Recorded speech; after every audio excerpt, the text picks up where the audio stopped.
قل أعوذ برب الناس ملك الناس إله الناس من شر الوسواس الخناس الذي يوسوس في صدور الناس من الجنة والناس.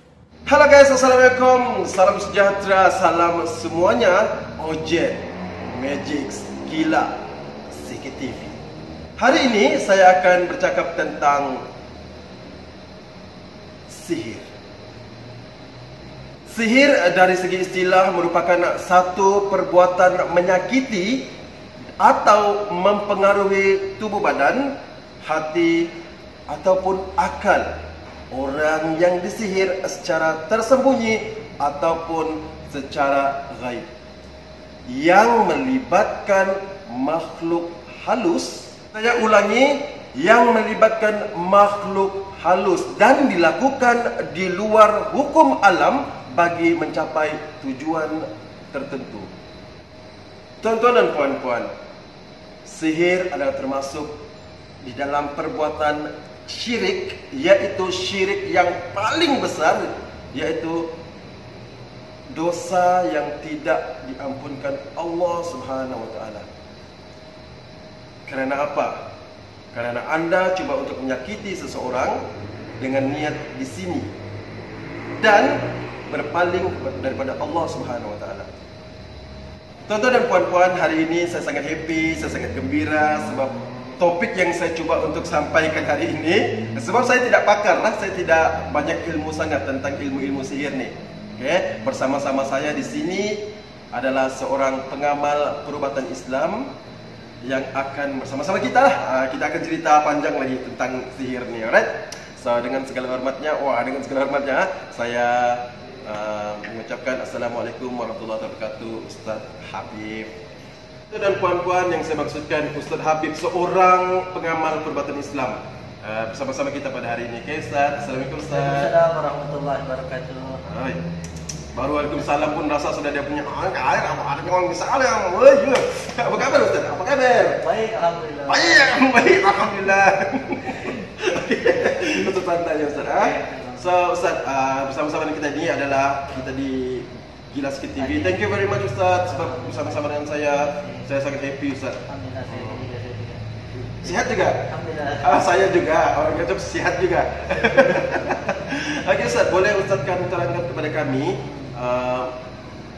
macam mana tentang sihir? So, saya mau cakap, definisi, visi dan misi, moto dia. Bismillahirrahmanirrahim. Alhamdulillahirabbil alamin, wassalatu wassalamu ala sayyidina Muhammad asyrafil anbiya'i wal mursalin wa ala alihi wa ashabihi ajma'in. Subhanaka la ilma lana illa ma 'allamtana innaka antal alimul hakim. Qala rabbi ishrah li sadri wa yassir li amri wahlul 'uqdatam min lisani yafqahu qawli. Allahumma alhimna ma rashida umurina wa 'idna min shururi anfusina min wa min sayyiati a'malina. Nahmaduhu wa nusalli wa nusallim ala rasulil karim, amma ba'd. Jadi penonton yang dirahmati Allah, para penonton, para fans Gila Sikit TV. Jadi sihir ini adalah wujud dalam masyarakat Islam, masyarakat manusia amnya lah. Jadi sihir ini definisi dia luas. Definisi sihir ini adalah yang maksudnya menggunakan seseorang, menggunakannya dengan perantaraan jin, iblis dan syaitan Allah alaih. Di mana bila seseorang ni dia mempunyai dendam kesumat kepada hadap seseorang ataupun dia ada rasa dengki, maka itulah kenapa bila ada orang datang dengan kami bila kita buat rawatan, mereka akan rasa bila kita rawat, bila kita Al-Quran dibacakan ayat ruqyah syar'iyah, maka mereka ada yang menilai. Mereka ada yang menilai, ada yang Begitulah menilai. gitu. Ada yang menangis, ada yang teriak dan sebagainya. Jadi bermakna itu adalah kesan daripada apa yang macam contoh orang ni, manusia ni dia dengki kepada si B tadi sebab apa, mereka ada dendam dan sebagainya. Jadi mereka datangi bomoh tadi untuk apa? Untuk hantarkan semangat dendam mereka itu, dan mereka hantarkan melalui jin tadi. Berarti macam dia dikirimkan macam sebagai pos macam kita kan GNT, orang tengah, untuk hantar barang kita. Jadi orang yang pengirim tadi dia tidak akan terus hantar kepada yang mau dikirim, dia akan melalui orang tengah iaitu pos tadi ataupun GNT. So macam itulah definisi sihir. Jadi ada orang bilang, Ustaz kami tidak percaya, bila sudah kena baru dia percaya. Salah satu dia bila mana mereka ada rasa sakit kepala, sakit-sakit yang mana bila mereka perawatan di klinik-klinik ataupun hospital, doktor tidak dapat diagnose, ataupun sakit kepala tapi makan berdozen ubat tapi tidak baik, ataupun mereka ada sakit ketumbuhan, ada cyst dan sebagainya, bila mana di scan buat MRI tidak ada ketumbuhan. Tetapi bila mana kita buat rawatan dengan izin Allah yang kita panggil sebagai musung dalam rawatan Islam kita, bila kita buat rawat dia disihir sebagai ataupun sihir musung, dipanggil yang perut kembang tu. Jadi kembung, perut kembang. Kembung. Okey, kembung. Okey, kembung Ustaz. Okey. Teruskan Ustaz. Jadi bila mana bila kita rawat, bila dia ingat dia mengandung, suami isteri ni ikhtiar lama sudah ingin dapat zuriat, bila mana yang mereka buat scan kan untuk tahu kandungan baby kosong. Doktor pun terkejut, bahkan mereka sendiri terkejut sebab lama impikan anak, tetapi bila mana di scan perut yang besar, bila di scan kosong, dan mereka dapati mereka ini ada jin yang orang bilang yang duduk di dalam badan dia ataupun bersarang dalam tubuh mereka. Jadi bila kita rawat, mereka pada mulanya tidak percaya. Jadi bila kita bagi tahu bahawa Allah SWT firmankan alladzina yu'minuna bil ghaib, sesungguhnya orang beriman kepada benda yang gaib, neraka, syurga, pahala, dosa, malaikat, jin, juga benda yang gaib. Jadi orang mukmin ini beriman kepada yang gaib. Dan untuk syarat berubat kepada Al-Quran ini, dia perlu beriman bahawa perkara ini wujud, dan barulah Al-Quran itu sendiri boleh jadikan penyembuhan. Kerana apa? Wa nunazzilu minal Qur'ani ma huwa shifa' wa rahmatul lil mu'minin wa la yazidu zalimina illa khasara. Allah SWT turunkan Al-Quran petunjuk untuk diamalkan, untuk guide kita, dan untuk dia boleh satu kehidupan yang betul ikut cara Nabi, dan dia akan jadi sebagai asyifa. Wa nunazzilu minal Qur'ani ma huwa shifa. Berarti syifa dan rahmat bagi orang mukmin. Jadi bila mana mereka berubat dengan Al-Quran, Allah akan sembuh, dengan syarat mereka kena yakin. Sebab itu firman Allah SWT, zalikal kitabul la raiba fihi hudan lil muttaqin. Tidak ada keraguan, kitab yang tidak ada keraguan bagi dia, petunjuk bagi orang yang bertakwa, hudan lil muttaqin. Jadi syarat ataupun teras utama untuk berubat, untuk kesembuhan, untuk daripada penyakit misteri adalah beriman dengan yang gaib, dan kita kena meyakini Al-Quran. Sebab Allah SWT sudah mention dalam Al-Quran dalam permulaan daripada surah Al-Baqarah kan, selepas daripada Bismillahirrahmanirrahim, Alif Lam Mim dzalikal kitabul la raiba fihi hudan lil muttaqin alladzina yu'minuna bil ghaib wa yuqimuna as-salata wa mimma razaqnahum yunfikun. Dan seterusnya mereka menginfakkan rezeki yang Allah SWT berikan. Jadi maksudnya antara perintah-perintah Allah lah, selepas beriman lepas tu dia boleh dia boleh Al-Quran ni rahmat penyembuh, dan dia kena yakin, dan dengan izin Allah barulah lepas tu dia lakukan lagi next dia menginfakkan rezeki yang Allah bagi. Maka itulah untuk dia pun dapat kesembuhan daripada Allah SWT. Alhamdulillah. Saya baru minta intro sikit, mukadimah dia sudah setengah jam. Kamu sabar ini rancangan ni 4 jam deh. Atau ini mukadimah baru setengah jam. Okey, 4 jam ni kamu santai. Okey. Bukan apa Ustaz, saya mengucapkan jutaan terima kasih Ustaz. Sebab kenapa? Saya ni seorang magician Ustaz. Saya magician, so apabila orang bercakap kau kena sihir ni kan, kau kena sihir, sebenarnya magic tu barang-barang silap mata saya tu adalah props and trick. Trick dan kelajuan tangan. Just kelajuan tangan and props magic lah. That's why saya dari dulu saya mencari, saya mau bawa ke Gila Sikit TV punya penonton untuk bercakap pasal magic ni. So terima kasih Ustaz, kerana sedih bersama dengan saya Ustaz. Saya happy sangat ni Ustaz. Okay. So itu intro yang sudah macam saya rasa macam sudah wow. Apalagi kalau panjang ni kan. Tapi sebelum itu Ustaz, bolehkah kami berkenalan dulu dengan Ustaz? Boleh. So boleh Ustaz memperkenalkan diri Ustaz, asal mana? Nama saya Muhammad Khairul Rahman bin Manaf, ataupun orang lebih dikenali sebagai Ustaz, orang panggil Ustaz Habib lah. Sebab nasab salasilah daripada ayah dan nenek ni daripada Arab. Mereka nenek nama Syarif Allah yarhamah Hajah Syarifah Maryam binti Habib Muhammad. Jadi daripada nasab salasilah yang Habib Ibrahim Ar-Rifai, maksudnya orang panggil susu galur Ar-Rifai. Jadi bila mana mereka ni, kami ni keturunan daripada Arab, tapi mereka berdakwah dan berdagang, datang ke Sabah dan sebagainya. Jadi mereka meninggal ataupun wafat di Sandakan. Jadi saya Sandakan. Oh, Ustaz orang Sandakan. Ya. Alhamdulillah orang Sandakan. Macam intro tadi saya ingat orang sebelah utara, Kedah. Saya membesar di Semenanjung. Oh, membesar di Semenanjung. Lahir di Sandakan. Lahir di Sandakan. Alhamdulillah, membesar di Semenanjung. Di mana? Di Kedah, di Selangor. Di Selangor. Di Selangor. Okey. Jadi Ustaz, yalah, Ustaz punya pendidikan Ustaz macam mana Ustaz?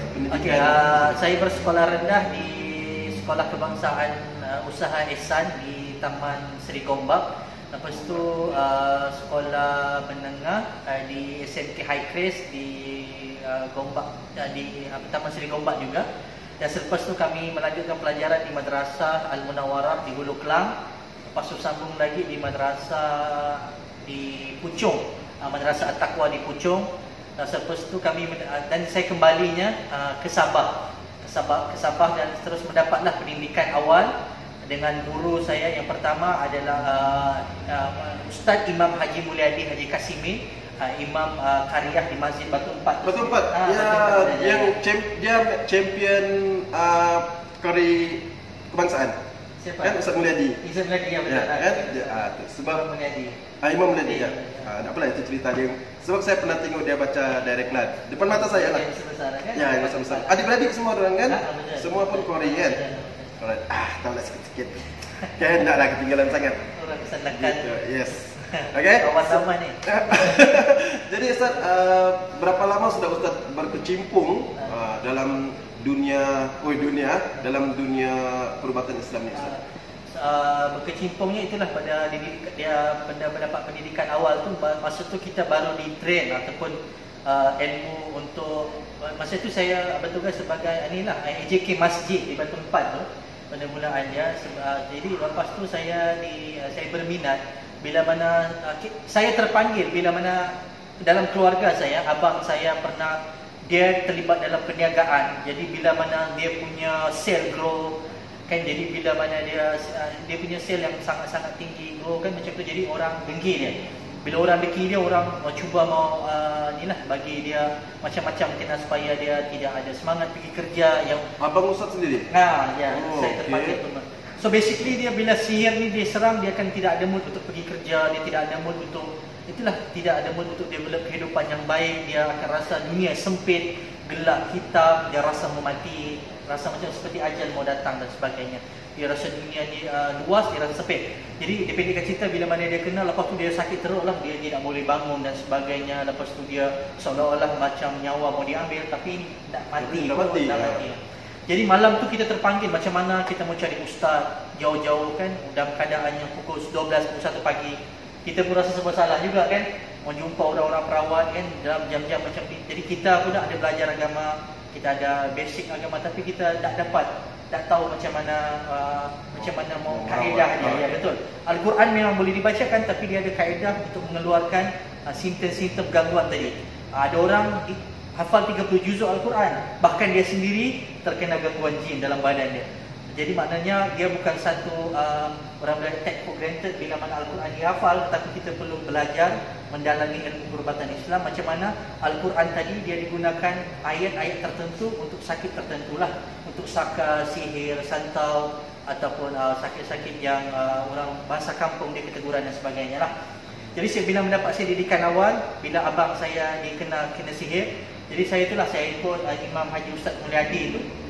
Dia pertama ikut dia lah, dia merawat, ikut dia merawat sehinggalah sampai satu fasa. Dia bilang kamu kena kena menuntut lagi lah. Jangan rasa cukup dengan ilmu yang ada. Mesti ikut macam resmi padi lah, makin kita berilmu makin kita tunjuk kan.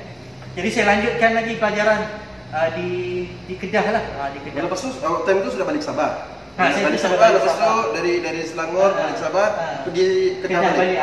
Dah tu saya cakap macam bunyi utara tadi tu kan. Kan? Rupanya belajar di Kedah. Ustaz belajar perubatan Islam di Kedah lah, bersama dengan guru saya lagi, iaitu Ustaz Herman Sudil. di Kedah lah, di Kedah. Ustaz Herman Sudin guru. Jadi kita mendalami Ustaz Herman bil Quran ke tu? terapi bil pusat rawatan terapi bil Quran Malaysia. Betul lah bil Quran. Boleh datang sikit-sikit. Okey, teruskan Ustaz. Okey, lepas tu kita mendapat didikan di Ustaz Herman. Jadi kita maksudnya kita mengasah ilmu, berarti kita dipraktikalkan di sana. Kita dipraktikalkan, kita di ambil kursus dan sebagainya, sehinggalah kita betul-betul boleh merawat, sehinggalah kita dibawa untuk kepada kes-kes sebelum ni kita belajar untuk ikut dan lihat macam mana kaedah.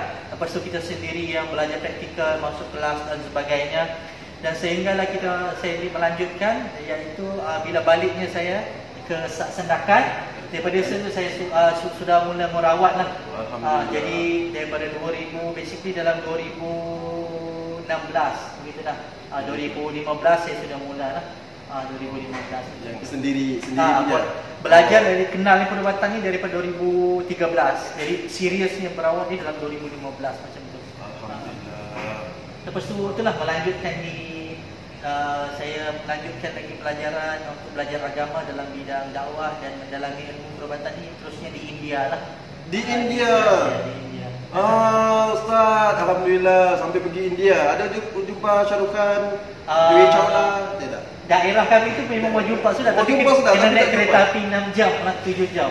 Cahaya gitu Ustaz. Ustaz pun naik juga lah cahaya. Kereta api dia boleh tahan juga. Sebab sana klasik kan. Klasik, ya. Sana bukan macam kita di sini. Sana klasik kan. So Ustaz pun ketika lah. Ini dia. Oh, okey. Kita dalam kereta api baring saja sebab perjalanan 30 jam untuk sampai ke satu jam. Macam tempat kami di New Delhi, untuk sampai di tempat Shah Rukh Khan tu dia di Bombay. Lepas tu untuk sampai kepada Taj Mahal tu dia kena naik kereta api jauh jugalah.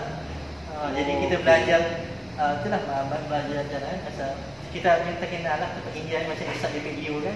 Memang kalau dulu kita masa saya di India tu, time tu dia ada di sana di India. Jadi kita memang rawat pernah keluar dia.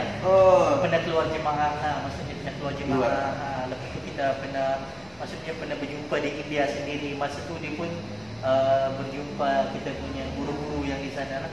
Usaha dakwah di sana sangat-sangat tinggi, sangat-sangat orangnya sangat-sangat sangat-sangat power lah, memang padu, memang antara yang paling padu untuk tabligh di India lah. Jadi syarat kita tu untuk belajar perubatan, kita kena keluar di sana. Lepas bila kita belajar perubatan, kita sekali dakwah dan kita diajarkan ilmu kerohanian lah. Maksud itu yang kita apply bila di Malaysia dengan Ustaz Ebit, dengan dia punya medium dakwah dia, dengan motivasi dan sebagainya kan, dengan jadi dengan bisnes dia macam kita dalam kita pula dalam corong perubatan Islam, mungkin dalam ini kita punya bidang untuk bantu masyarakat di luar sana. Alhamdulillah, membantu masyarakat. Alhamdulillah, itu yang macam saya sangat tertarik lah dengan Ustaz punya cerita ni kan. Okey, tunggu sebentar, kita tengok iklan sebentar ni.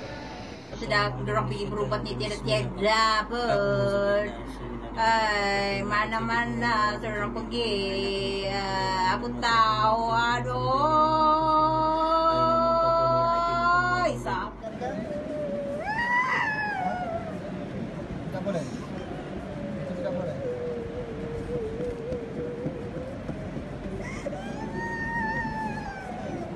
وحفظا من كل شيطان مارد وحفظا من كل شيطان مارد وحفظا من كل شيطان مارد وحفظا من كل شيطان مارد وحفظا من كل شيطان مارد وحفظا من كل شيطان مارد. Alhamdulillah, kita kembali. Kalau kamu tengok video klip tadi itu adalah rawatan orang yang terkena sihir dan dirawat. Betapa teruknya keadaan dia apabila orang yang disihir tu dalam keadaan meracau-racau gitu. Okey, jadi Ustaz, kita kembali bersama dengan Ustaz Habib. Okey, saya tak sabar nih kalau mau cakap dengan Ustaz ni, saya tak sabar sangat nih. Ustaz, boleh Ustaz ceritakan dengan kami pengalaman-pengalaman Ustaz dalam merawat orang dulu yang kes-kes dululah. Okey, pengalaman kami dalam pengalaman saya sebagai pengamal perubatan sebenarnya macam-macam. Salah satu dia macam-macam lah. Salah satunya bila kita handle satu kes di mana keluarga ni dia ada MOU ataupun satu perjanjian dengan makhluk jin ataupun kerajaan jin untuk menjaga keturunan. Jadi Saka. Okey. Jadi bila mana mereka tidak memberikan ataupun perjanjian MOU tadi kepada jin makhluk tadi yang mereka jaga, jadi dia telah mengganggu juga keturunan mereka.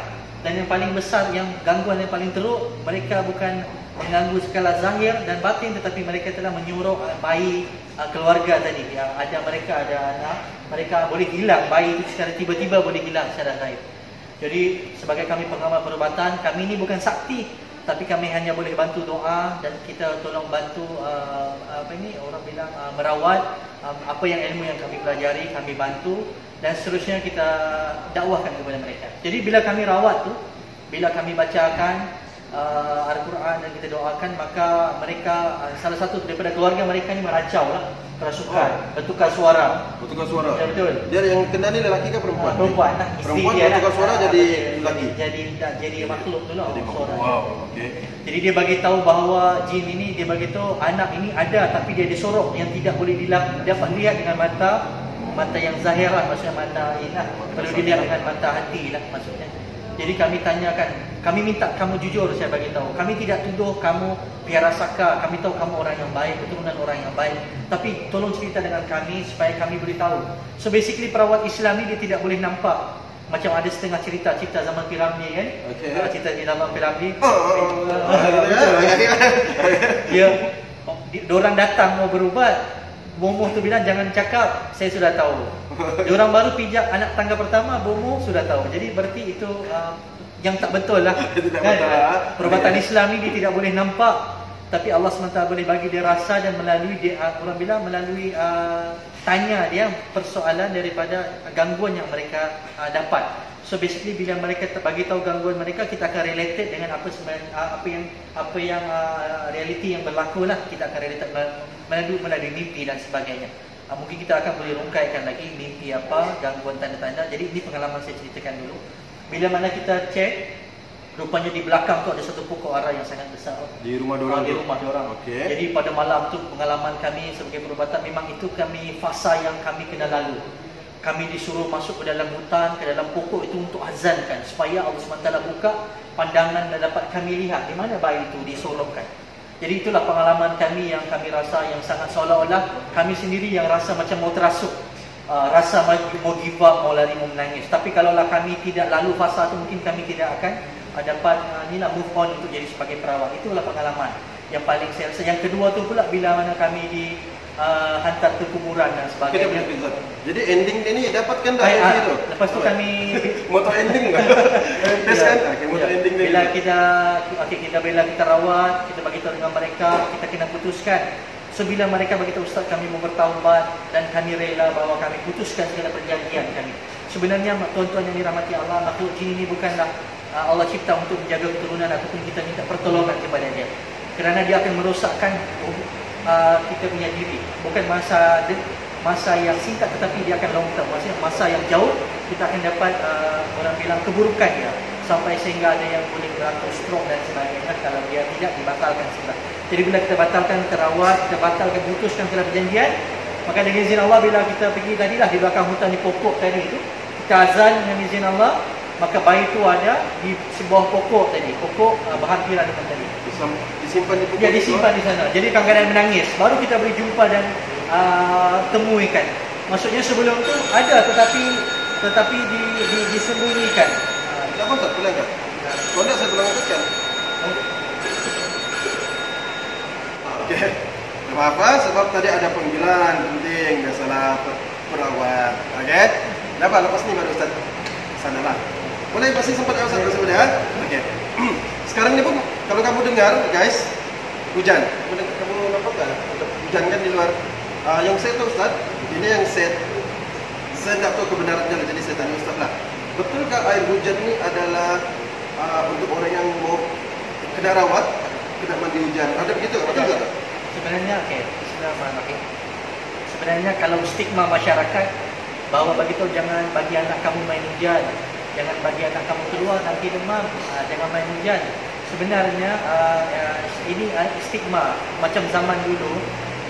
Kita tahu antara orang yang sebut sebagai benda yang khurafat, macam adat, khurafat dan kita punya kepercayaan ni ada yang maksud dia untuk menjaga adab, ada yang tidak boleh dipercaya, ada yang boleh dipercaya. Contohlah kan, macam orang kata bila mana bulan purnama duduk di atas lesung, ini perbuatan syirik, menyekutukan Allah, perbuatan tidak diampun oleh Allah. Bahkan bila mana tidak bertaubat, maka dia akan masuk ke neraka Allah selama-lamanya. Jadi ada yang itu perbuatan yang tidak boleh diterima. Tapi contoh, kalau ada orang tua kita bilang jangan duduk di bantal nak, nanti akan bisul. Jadi ini kita tahu dalam konteks dia bila mama bapak cakap begitu untuk menjaga adab kita. Bantal ini mulia tempat letak di kepala. Dia tidak boleh letak di buntut ataupun duduk. Kerana dia tempat yang mulia, kepala kan tempat tinggi. Jadi dia bilang kalau kamu duduk kamu akan berbisul. Jadi ini nanti kita tahu antara mana yang adat yang kita boleh pakai. Betul. Tapi mana yang syirik, adab is adab, bukan agama. Ya. Okey, hujan tadi itu macam contohnya bila mana orang tua bilang jangan mandi hujan, jangan keluar nak, nanti kamu sakit. Tetapi mereka itu adalah untuk menakutkan zaman dulu supaya kanak-kanak ini tidak dapat kepada bahaya tadi, kepada banjir, ular dan sebagainya. Tetapi kalau dalam konteks perubatan Islam, dalam corong perubatan Islam, air hujan boleh merawat penyakit yang ada gangguan jin. So basically siapa yang ada gangguan jin dia boleh berdiri pada hujan. Ada setengah ulama kata hari Jumaat ataupun hari Khamis, pada hujan yang tidak ada tapisan maupun yang daripada atap dan sebagainya boleh direct daripada langit lah, daripada langit. Terus turun. Hujan dari langit ke dari awan? Dari bila sudah turun, pum terus kena kita. Bila mana kita terus kita bila hujan tu kita ada baca doa dia, selawat syifa sekali. Selawat syifa dan Al-Fatihah. Ustaz bagi tahu selawat syifa gimana? Selawat syifa Allahumma shalli ala sayyidina Muhammad tibil qulubi wa dawaiha wa afiyatil abdan wa shifaiha wa nuri absar wa jinahiha wa la ali sahbi baraka wasallam sekali. Panjang juga. Macam mana aku menghafalkan apa? Nanti saya. Nanti kita PM to P. Nanti PM to P Ustaz. Okey Ustaz. Okey. Lepas tu kita baca Al-Fatihah dan kita niatkan. Dan insya-Allah air hujan tadi, sebab Nabi SAW bila mana hujan dia akan membasahkan diri pada kadar yang tidak ada setengah kata lama, setengah kata sehingga berapa minit baru Rasulullah SAW sendiri masuk. Sebab itu kita ada doa bila hujan, Allahumma shayban nafi'an. Ya Allah berilah hujan yang bermanfaat. Itulah kita tidak boleh mencerca, memaki atau menghina hujan. Ada setengah orang bilang ya Allah hujan, kalau Allah hujan okey lagi. Orang maki hujan pula, aduh susah aku pergi nget. Tak boleh. Tak boleh ya. Betul. Perbuatan-perbuatan yang mana melibatkan bisnes yang tidak boleh kalau hujan. Jadi dia terus ada kata-kata kesat memaki, dia kena istighfar dan perbuatan iman ataupun mengucap. Kita takut kita kufur kepada Allah. Sebab hujan ni datang daripada Allah. Dan kita kena doa, hujan adalah hujan yang bermanfaat. Allahumma shayban nafi'an. Maksudnya ya Allah berilah hujan yang bermanfaat. Jadi hujan ni penawar lah. Maksudnya itulah definisi gangguan tadi.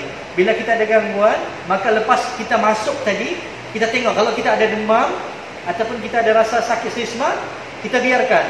Sebab imun sistem badan kita daripada hujan tadi telah merawat gangguan jin tadi. Tapi kalau orang tidak ada gangguan jin, bila mana dia mandi hujan dia tidak demam dan tidak selesma.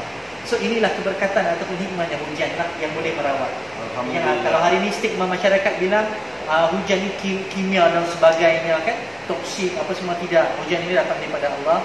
Matahari juga datang daripada Allah. Mereka turun, mereka minta izin daripada Allah untuk turun ke bumi. Alhamdulillah, tadi kita start tadi belum hujan. Tiba-tiba di tengah-tengah hujan terus termasuk pula topik hujan. Pokoknya saya dapat ilmu baru dah Ustaz. Thank you very much Ustaz. Tidak boleh, ingat tak? Jangan memaki atau mencerca hujan. Kalau kamu tercerca, sebelum ini tak tahu kan, banyak-banyaklah istighfar. Okey? Saya lah tu antaranya. Ya, istighfar lebih-lebih ni. Ya Allah. Jadi Ustaz, okey. Soalan seterusnya Ustaz. Di mana pusat perubatan Ustaz? Macam mana kami mau cari Ustaz? Pusat perubatan Ustaz. Jadi sebelum ni itulah yang macam saya bagi tahu, kami belajar praktikal, dapat ijazah daripada guru kami Ustaz Herman Sudin di Terapi Bil Quran di Singapura, di Johor Bahru lah. So di sana kami punya HQ ataupun berpusatnya ada dua. Sebab Ustaz Herman guru kami ni orang Singapura, dia menikah dengan orang Johor Bahru, maka dia tinggal dan menetap di JB lah, di Bandar Baru Muda. So bila kita ambil praktikal ijazah di sana, belajar apa semua, bila diberi kebenaran ataupun pengijazahan untuk merawat, dan kita kembali di Sabah. So bila dalam Sabah ni kita bergerak dalam, yang maksudnya dalam mobile lah, ke rumah, minta mobile lah, pergi rumah kan. Begitu. Jadi sebelum ni kita pun ada perancangan untuk buka di Papar, tapi mungkin ada sedikit ada orang bilang mungkin sedikit ada masalah yang kesulitan yang tidak dapat dielakkan, maka kita punya perancangan itu terhentilah. Maksudnya sampai ke separuh jalan lah. Dia buka tetapi tidak sampai untuk orang bilang dia tidak ada wujud, tapi kita tidak dapat operasi dengan yang lancar ataupun tidak dapat di launching lah. Berarti terus tercancel macam tu lah. Jadi sekarang Ustaz memang ada pentauliahan untuk mengajar kan? Ustaz boleh mengajar untuk merawat lah kan? Jadi saya ni kalau cerita Islamik saya pasal bukan Islamik, maksudnya pasal perbuatan Islam ni, okay? Jadi apa planning Ustaz sekarang ni? Jadi sekarang ni kita dalam rangka untuk bina pusat rawatan di KK lah. Alhamdulillah, syukur alhamdulillah. Di mana tu Ustaz? Di Sembulan. Di Sembulan. Di berhampiran dengan Borneo Vending Expo di bulatan Sembulan tu. Di mana mereka telah berikan kita satu ruangan space lah, kedai, okay. Untuk kita beroperasi.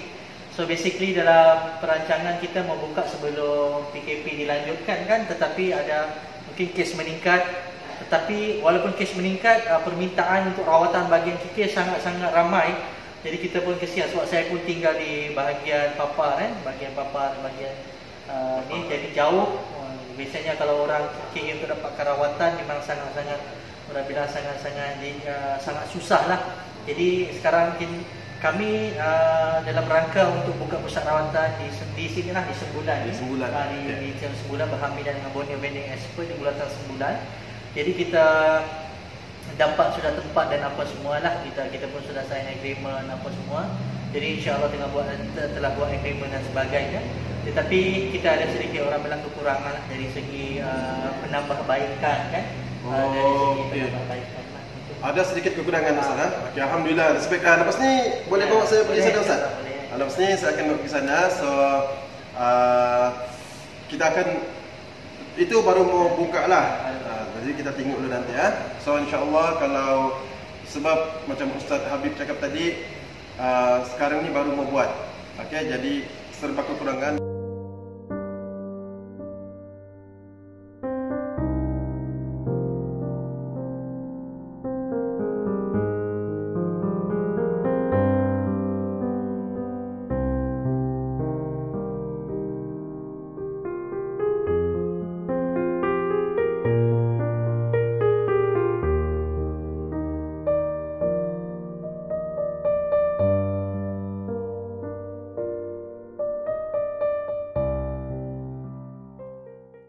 InsyaAllah kalau tuan-tuan dan puan-puan ada rezeki lebih, ada ingin membantu, sebab